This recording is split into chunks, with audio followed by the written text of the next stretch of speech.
If you have an Airbnb listing and you're struggling to get more bookings, then this hidden feature can help you instantly.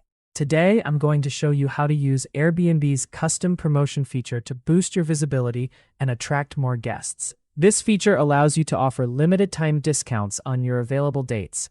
And the best part is, Airbnb actually promotes your listing more when you use it.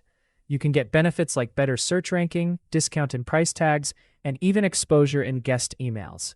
Now let's get started. First, open your Airbnb app. Then tap on your profile icon in the bottom right corner.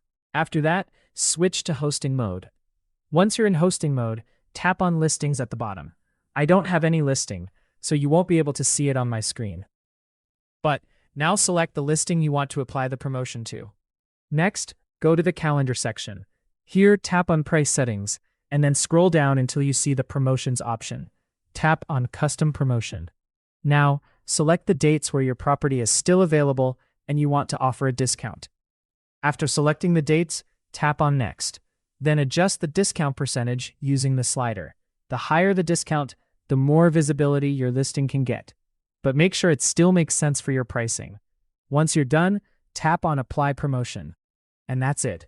Your custom promotion is now live. This is one of the easiest ways to boost bookings, especially during slow periods. If you found this video helpful, don't forget to like, share, and subscribe to the channel for more useful tutorials like this. Thanks for watching.